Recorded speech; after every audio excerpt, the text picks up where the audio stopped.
Today, wrapping up the series on Joseph. How many of you enjoyed this series? Because I've enjoyed it. Yeah, I think we need to talk about the F word. Y'all okay with that? I just going to tell y'all, I use the F word sometimes, and it feels good. It feels good just to say it. Like when I get caught in traffic, I just learned how to say the F word. It just rolls out naturally. When I get caught in line, just the F word. Just, and don't look at me judgmental like you ain't never said the F word. It just happens sometimes, and you just can't help it. Oh, I'm in church. Y'all probably thought I was talking. The F word I'm talking about is forgiveness. I don't know where your mind was. I don't know why y'all got nervous. I mean, forgiveness is the F word that we need to be using in the church. Would you agree? Yes or no? Yeah, so if you got in an argument with somebody on the way to church today, all you got to do is turn and look at them and go, you know what? I know we got in an argument, but F you. And then that, forgive you, right? And everything is good. Maybe you just need to text somebody right now and say, hey, I'm in church and my pastor's talking about forgiveness, and I just wanted to say F you, and just kind of let them know how you feel, right? Now, some of you are getting offended right now at me, and you're mad at me, and to you, I would just like to say, F you, I forgive you. I mean, everything is going to be cool. Everything's going to be all right, because at the end of the day, it's the brand new F word in the church is forgiveness. Now, forgiveness is that thing that it's easy to talk about when it comes to other people, but it's more difficult to talk about when it comes to our own lives. And let me tell you why I wanted to talk about forgiveness today. Let me tell you why I wanted to talk about forgiveness. Not only does it fit in the story very well, but this is what I believe about unforgiveness.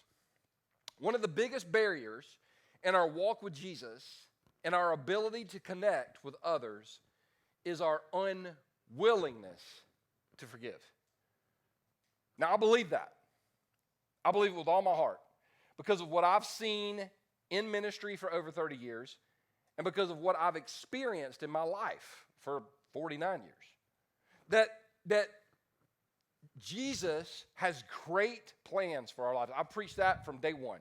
That God has an amazing plan for our life. In fact, it's immeasurably more than all we could ever ask or imagine. But something I don't talk about a lot, and I don't think I should talk about, but it is true. Just like Jesus has a plan for your life, Satan has a plan for your life too. Is to steal and kill and destroy. And one of the major weapons that he uses is this thing called unforgiveness. Now, it doesn't seem like a big deal. It's kind of like this shim that you had in your seat when you walked in.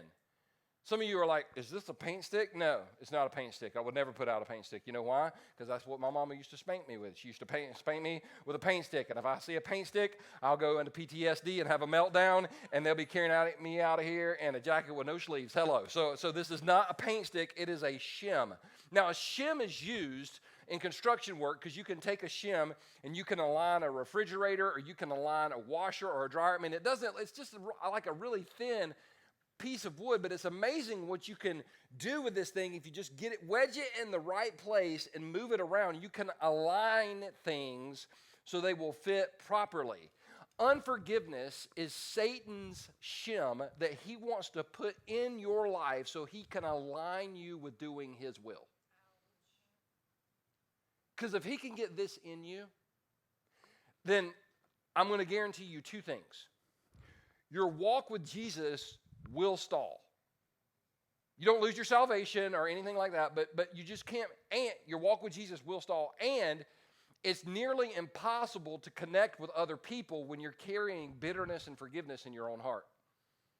So that's what we're going to talk about today, because at the end of the day, I want for everyone in this room, everybody watching online, to be able to say, hey, I am making progress in my relationship with Jesus.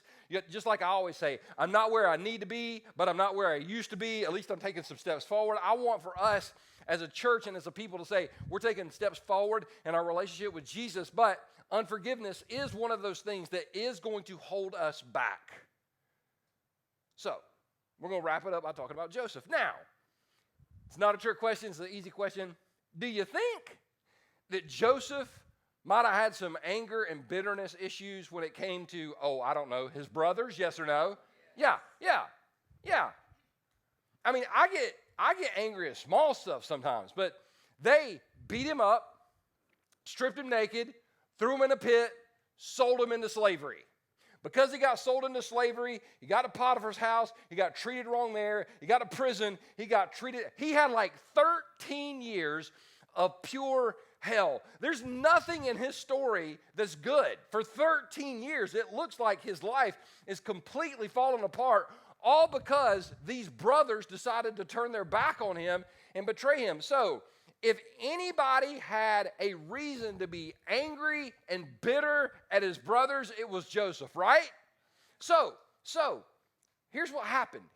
Now, let me push the pause button because I didn't say this. I want to say this. As I'm talking about forgiveness, I'm not going to minimize your pain. If you've been hurt, you've been hurt. I'm not going to tell you to get over it. Because, by the way, that doesn't work. I've had people, get over it. Oh, my God, you are amazing.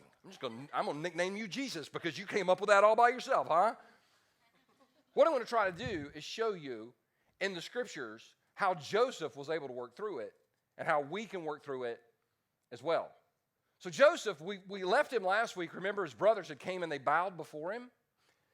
And this is, so after that happened, it wasn't all his brothers, it was just most of his brothers. But he wanted to make sure that he got all of his brothers together. So in Genesis chapter 43 and 44, he does this thing where he kind of gets all of his brothers together, and he makes sure he gets them all in the same room. And when he gets all his brothers in the same room, he told all of his attendants, he said, everybody clear out. I just want it to be me and them. And this is what happens. Watch this. I am Joseph.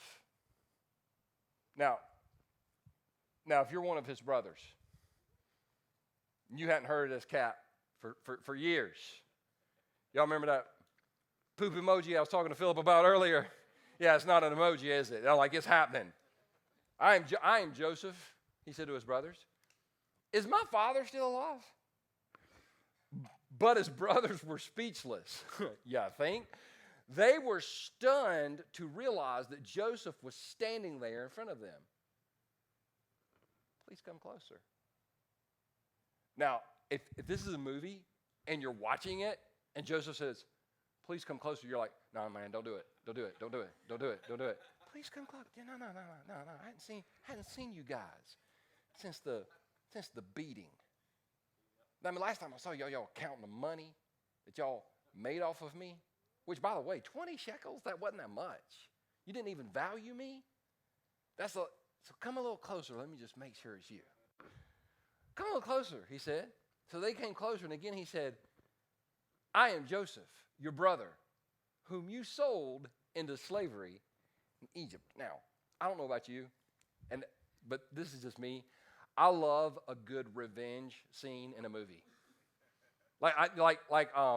One of my favorite movies, I can watch it over and over again, is Taken. Because when Liam Neeson, is that his name? Come on, in other movies, he trained Jedis, so you knew he was going to be great. But when he gets a hold, every time he beats somebody up, the first time I watched it, I was on a plane, and I was like, this is awesome. I looked at the guy next to me. I didn't know him. I just wanted to hit him. It just felt great. So I love a good revenge scene. So if you're watching this and this is a movie, you're expecting Joseph to go John Wick over all his brothers, right? Have y'all seen, good God, everybody dies in that movie. So that's what you're expecting. But then a curveball happens. If you're just reading this, you don't see this coming. This is what happens. Don't be upset and don't be angry with yourselves for selling me to this place. It was God who sent me here ahead of you to preserve your lives. What? Had God been working in Joseph's life? Yes or no? Yeah. Remember we talked about it 2 weeks ago. What would you be willing to do if you absolutely knew God was with you? God had been working in Joseph's life. We don't know at what point he chose to forgive. We don't know how it happened. We just know he made the decision to forgive them before they ever showed their face. And then he said, hey, I know y'all thought y'all were doing that to me. It was actually God. what? Joseph, are you crazy? They beat, yeah, it was God.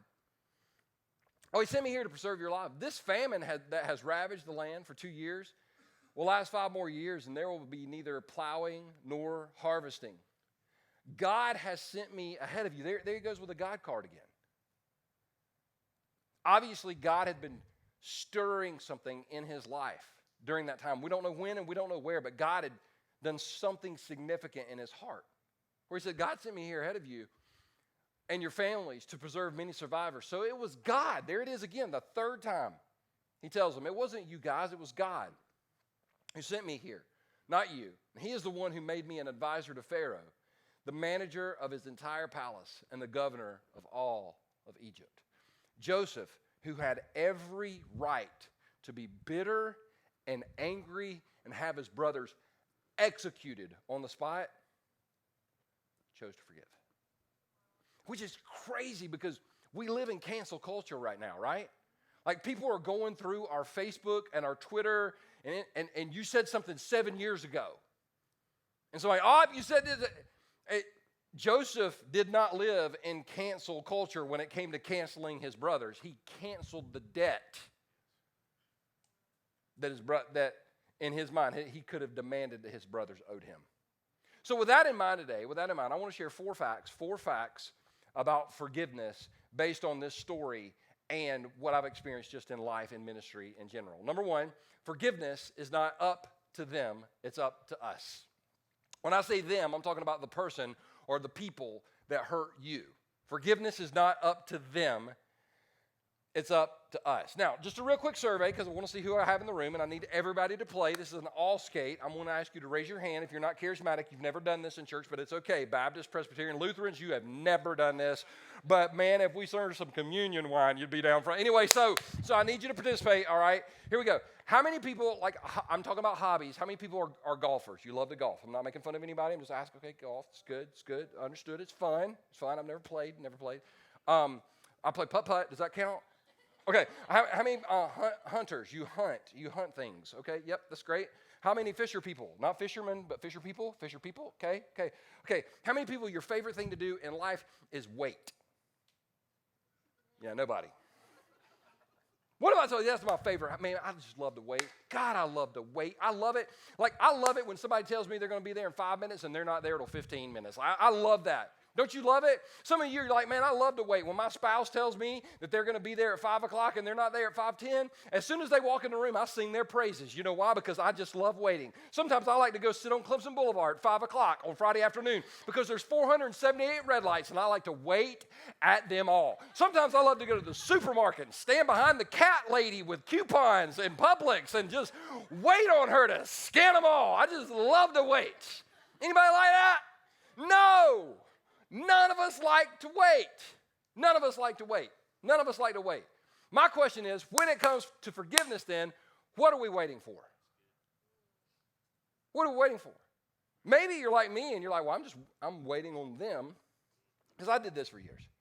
I'm waiting on them to acknowledge that they hurt me. Well, then they might not. You know what that is? It's not forgiveness. It's entitlement. God will never bless entitlement. Ever. By the way, the message today, if it feels heavy, it's because it is. Forgiveness is not up to because I've had people say, and I've said this before, I'll forgive them when they ask for it. Well, what if they're dead? I mean, that's going to be a problem. Unless you know, like, you remember Miss Cleo that used to come on TV. I'm Miss Cleo. I can get that lady was not Miss Cleo. She lived in Belton. Okay, I mean that lady was a farce. All right, so I'm just saying this right here. It sounds good on the outside, but it's an excuse. You know why? Joseph's brothers never asked for forgiveness. Never did. If I'm one of his brothers, as soon as he says, I am Joseph, I'm like, and I am sorry. I mean, for the whole, like, the Ishmaelite selling you at, like, man, my bad. Like I'm apologizing. But they didn't. They never did. In fact, his dad, Jacob, lived for several more years, and then Jacob died, and so the brothers started talking, and this is what I call the semi-ask for forgiveness. This is what happened. After burying Jacob, Joseph returned to Egypt with his brothers and all who accompanied him to his father's burial. But now that their father was dead, Joseph's brothers became fearful. Now Joseph will show his anger and pay us back for all the wrong we did to him, they said. So they sent this message to Joseph. Before your father died, he instructed us to say to you, please forgive your brothers for the great wrong they did to you. Pause. This is not, they're saying, okay, hey. Dad said to forgive us. Are they asking for forgiveness at this point? Yes or no? No. Dad said to forgive. I mean, like I'm sorry would have worked, but they're like, Dad said to forgive us for their sin and treating you so cruelly. So we, the servants of God, your Father, beg you to forgive our sin. Okay, because Dad said so, will you forgive us? That's not really them asking for forgiveness. But watch what happens. When Joseph received the message, he broke down and wept. Then his brothers came and threw themselves down before Joseph. Look, we are your slaves, they said. But Joseph replied, don't be afraid of me. Am I God that I can punish you? Pause. Are you God that you could punish that person? Are those people that hurt you? Do you really want to take that stance?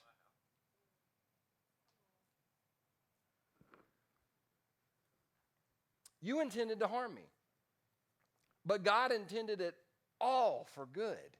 How? I have never been that godly. Joseph is like, God intended it all for good. He brought me to this position so I could save the lives of many people. No, don't be afraid. I will continue to take care of you and your children. So he reassured them by speaking kindly to them. Joseph, the forgiveness wasn't, his brothers lived in fear. Joseph didn't live in fear. You know why? He had already forgiven them. When we learn to forgive, fear just kind of dissipates in our life. It begins to just disappear. And by the way, that whole I'll forgive them when they ask, when Jesus was being crucified, he prayed, Father, forgive them, for they don't know what they do. Here's what's crazy. They didn't ask for forgiveness. They didn't ask for forgiveness. So if we're going to be like Jesus, we've got to forgive people that didn't even ask for it. And waiting on them to ask for it, once again, that's not forgiveness. That's entitlement. Which leads to number 2. Forgiveness is a process, not a one-time decision. Forgiveness is a process. You ever feel like it's a process? It's a process. It reminded me when I was preparing this sermon of church basketball. I played church league and rec league. By the way, they say more F words in church league than they do rec league. the other F word, the non-F. Anyway, so I was playing a church league game one night, and I like basketball. I'm an average player. I'm not good. I'm not great. I'm average. The reason I'm average is because I'm 6'6" and I have long arms, so I can get rebounds and just kind of throw them. I'm a decent I'm just average. That's it. But on this particular night, if you're a guy and you've ever played in any sort of league, you get this. On this particular night, I was on fire, and I don't know why. I still can't figure it out. I learned I was on fire when I was running a play. I was in the paint. I came out to the three-point line. They passed me the ball. I don't shoot three-point shots because I can't shoot three-point shots. So I'm standing there with the ball, and the guy's guarding me. He's a friend. And he's like, you won't shoot it. Now, guys, at that point, what was I supposed to do? I got to shoot the ball because he just said you won't. And so I shot it, nothing but net. It was on. And he looked at me, and I said something about his mother. And anyway, it was good. It was good. It's good. It's good. And so, hey, if you can't take it, don't talk it. So we came back down the court, got the ball again, same place, three-point line. He said, you can't do it again. Nothing but net. I'm telling y'all, I don't know what happened. I was on fire that night. I could not miss. I mean, I was falling one hand. I mean, it was unbelievable. I was like, man, I need to go back to college and apply for a scholarship. I need to pick out my sneaker design. They're going to design some shoes after me. We had a game the next night. I couldn't have thrown the ball in the ocean if I was standing on a pier. And it was funny after that night. Isn't it so funny? You think you've came so far, and then immediately you're like, yeah, I'm not as good as I thought I was. It's the same thing with forgiveness. You can forgive. And by the way, listen, forgiveness is a choice, not a feeling. You can't say, I'm going to wait until I feel like forgiving. You'll never feel it. It's a choice. And there are people in this room, and I know this because I'm one of you. I'm not above you. I am one of you. We've forgiven someone, and then maybe a week, a month, a year, or 5 or 10 years later, we find ourselves in the place where we're mad at them for the same thing all over again. And then we question ourselves. We're like, hey, I thought I was further along than this. I thought I was better than this. And we deal with guilt, and we deal with shame, and we deal with pain because we thought we had forgiven. And here we are with those negative emotions all over again. And all it is in that moment, we've got to learn to say, I have chosen to forgive them. I still choose to forgive them. Let me tell you how I know this so well. The first time I was molested, I was 6 years old. I remember everything about that day. I was molested by the time I was 9 by 2 different men who didn't know each other. I didn't tell a soul. Never talked about it. Because there's a lot of shame. My senior year in college is when I was in my dorm room by myself, reading the Bible, dealing with this forgiveness thing, and I realized I had to forgive these men. They didn't ask for it. I hadn't seen either of them in over a decade at that point. And I had to make the choice to forgive them. They didn't ask for it. I remember in my dorm room weeping, going, God, I'm forgiving these 2 men. Just a few years ago, this wasn't long ago, just a few years ago, I'm driving down the road, and I don't know why, I'm just listening, I'm in a good mood.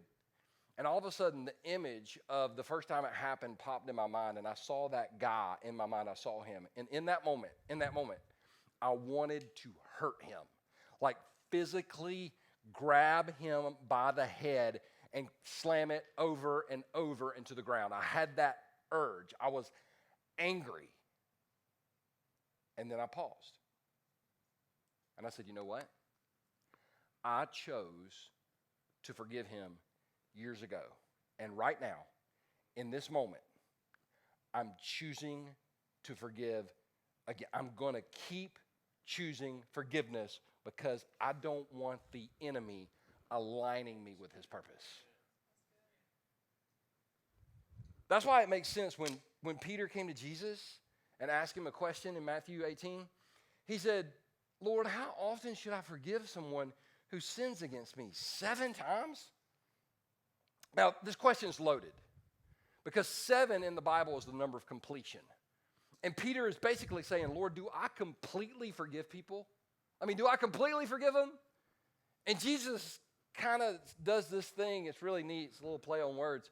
No, not 7 times, Jesus replied, but 70 times 7. And we're doing the math. 490 times, so if we do it 491 times. No, Jesus said, no, not just completely, but continually. You got to completely and continually forgive. And the reason I say that is because all of us have made the decision maybe to forgive someone at one point. We find ourselves in the same place. Doesn't mean you're a bad person. It means you're a human being. You're struggling with real issues. And in that moment, just like in this moment, you got to say, I made the choice to forgive. I still choose to forgive.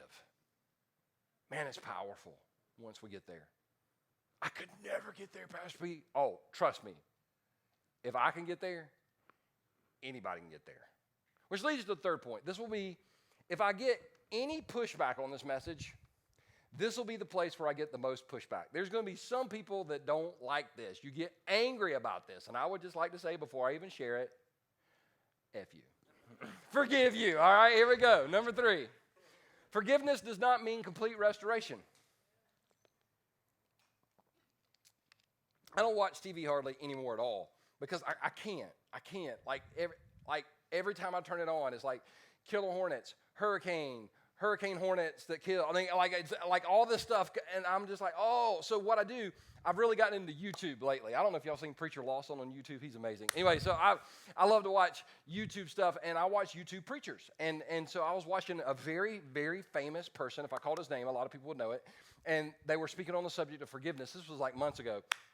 And I don't know about you. I yell at my computer instead of the TV now. I'll yell at my computer sometimes. Not often, but I remember this guy saying, forgiveness isn't forgiveness until the relationship is completely restored. And I just went, no! And my dog Chance was like, oh my God. Like he started kind of squirming. I was like, no, you're fine, buddy. Come here. But I was like, that's just not true. It's awesome to teach, but it's not true. Okay, on a practical level, if the relationship has to be completely restored, how do you forgive then somebody that's dead? That's going to be a problem, right? Forgiveness does not mean complete restoration. Let me ask you a question. If you had a business, let's say you had a business, you're making some money, you started hiring some people, and you hired like somebody to be over the accounting and watch over the business, take care of the money, and then you discovered that they were stealing money from you, not just a little bit, but a lot. They stole a lot of money from you, and you had to fire them. Could you forgive that person, yes or no? Yeah. Would you hire them back in the same position? No. Well, if forgiveness means complete restoration, you should. You couldn't hire them back in the same position if they were the same person, because if they hadn't changed, it's going to happen all over again, and you just entered into a toxic relationship or a toxic situation. Listen to me. When it comes to other people, listen. You can forgive them. You can't change them. Own that statement. Somebody needs to own it. You can forgive them. You can't change them. If the men that molested me called me and said, hey man, can we get together for coffee? No, I don't want to have coffee. Or if they said, hey, can we come over to your house? No. I have forgiven them. I don't have any animosity toward it. In fact, anytime I preach on a Sunday and I say something from this stage that feels heavy to you, understand I've dealt with that heaviness all week long. And so I can say with a clear conscience right now that as of this moment, I don't hate anybody. I don't wish bad things to happen to anybody. I don't have an enemy on the planet. There is nobody that I haven't forgiven. I'm not saying I don't have to make the choice, but I have forgiven people, but that doesn't mean the relationship's going to be restored. Some relationships if you forgive somebody and they stay the same and you stay in that toxic environment, that relationship's going to pull you down. One of the best or worst examples I've ever seen of this is women in domestic violence situations.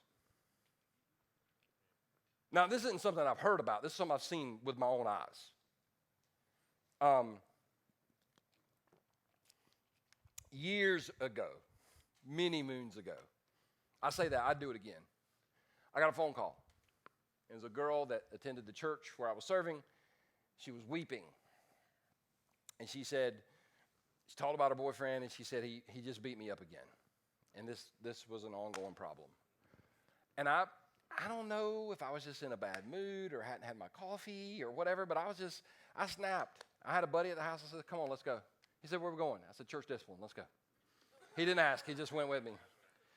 And so we went over to the house, and she was about maybe 5'1", 5'2", 110 pounds, soaking wet, pregnant with his baby, face all swollen up. And I was just like, I need you to be honest with me. How often does this happen? She said 2 or 3 times a week. I said, okay. I said, when's the last time you talked to me? He said, he just called me right before you got here.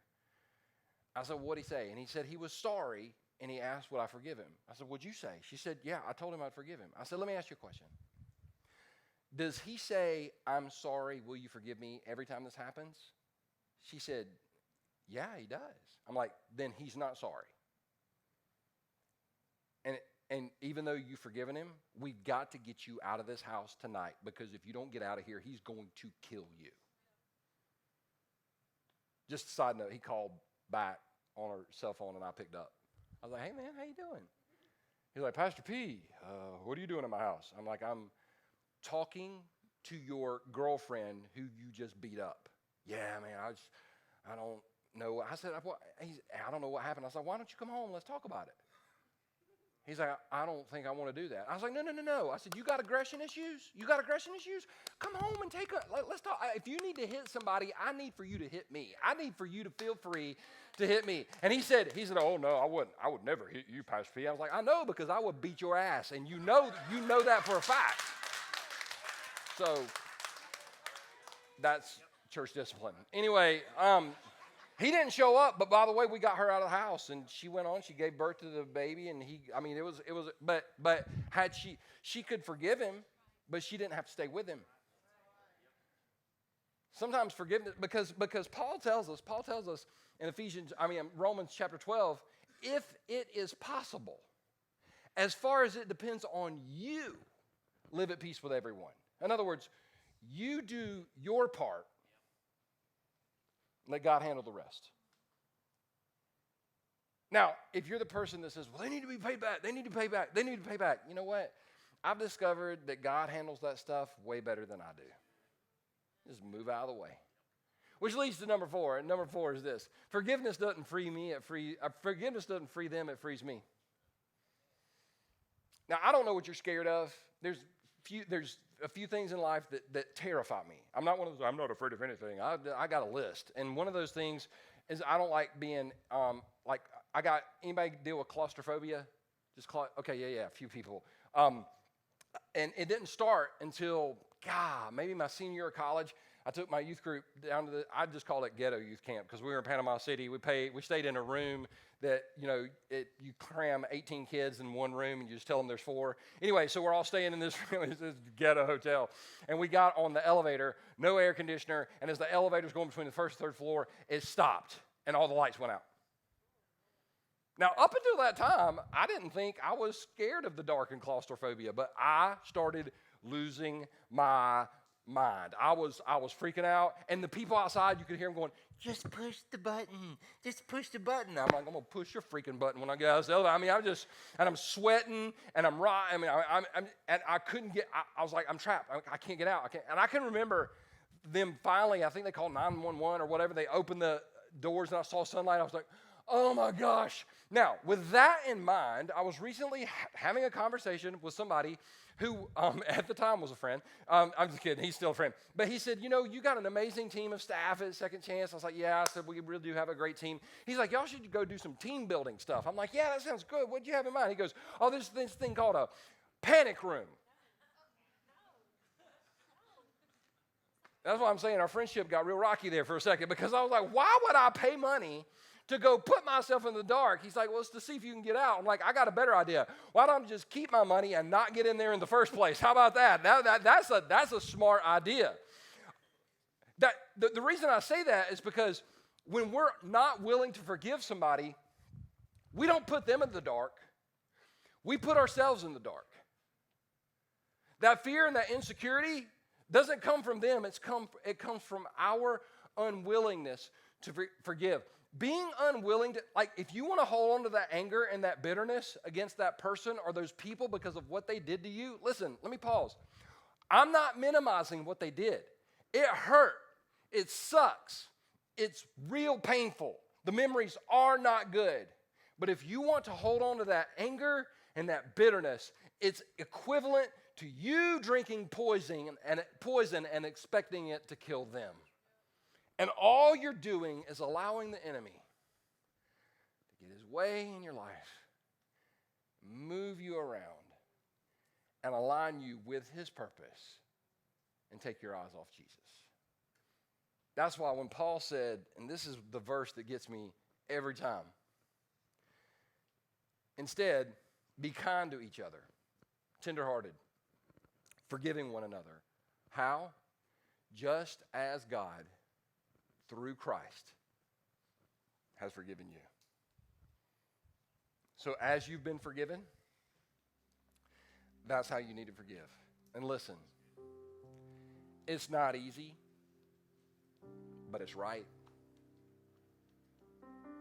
And as you make the choice to forgive, you will take a step forward in your walk with Jesus, and you will be able to connect better with other people. With that in mind, can we pray? Father, I want to pray right now in your name, Jesus, that every single person in this room, every single person watching on the line that has been forgiven, Jesus, we would just stop and say, thank you for your unconditional grace and forgiveness and your mercy. But God, in that same spot, we would be willing to offer forgiveness. That the power, Jesus, of unforgiveness would be broken in our lives and in this church. Heads bowed and eyes closed, I want to ask you a question. What name or what names came to your mind of a person or some people that you need to make the choice today to forgive? I'm not saying you feel like it.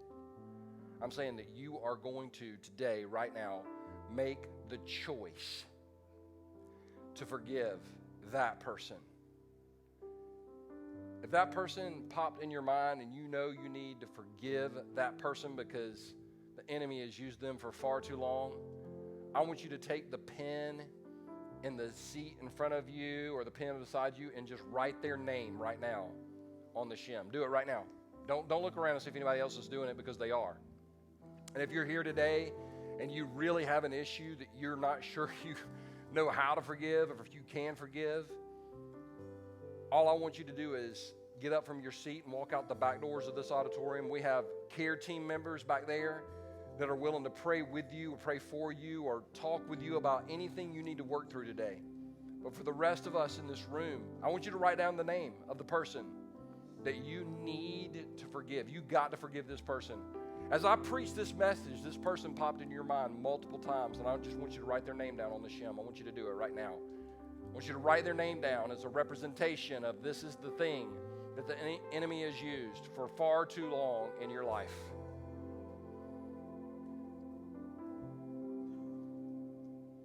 And in just a second, we're going to count to 3. And when I get to 3, I want you to break this. And as you break it, you're saying, I'm making the choice today to forgive this person. I'm making the choice today to forgive this person.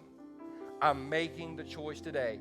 And the power of unforgiveness is going to be broken in my life. I want you to hear it for yourself, not just what it's going to do for you, but what it's going to do for everybody in the room. If that's you and you're ready to make that decision and you wrote that name down, I want you to break this on the count of 3. 1, 2, 3. Father, I want to thank you in the name of Jesus for just a representation of what it sounds like when the power of unforgiveness is broken in our lives. Father, I pray we would continue to hear it break. We would never forget that sound that we just heard. And God, anytime we're tempted to think that we can't forgive, that we would know, God, that you are the one who allows us to forgive. With heads bowed and eyes closed, if you're here today and you've never prayed to receive Christ, you've never received forgiveness, I want you to know right now that where you sit or wherever you're watching from, that Jesus will come into your life and take over. All you got to do is ask him. So right where you stand or right where you sit, I want you to pray, Jesus Christ, I know that I'm a sinner and I need your forgiveness. I believe you died on the cross and rose from the grave to pay for my sin. right now, Jesus, I receive you into my life. With heads bowed and eyes closed, if you just prayed that prayer in this room, would you put your hand up high? Just put it up real high and you can put it right back down. If you're on the internet, if you'll do the hand raise emoji so we can connect, we can celebrate that with you. Father, I want to thank you for hands that have gone up today. I want to thank you for people that have accepted you. Jesus, I want to thank you for the sound we just heard of the power of unforgiveness being broken in the lives of so many people. God, I pray that as we walk out of this place today, we would literally feel the freedom that we are now able to walk in because we made the choice to forgive.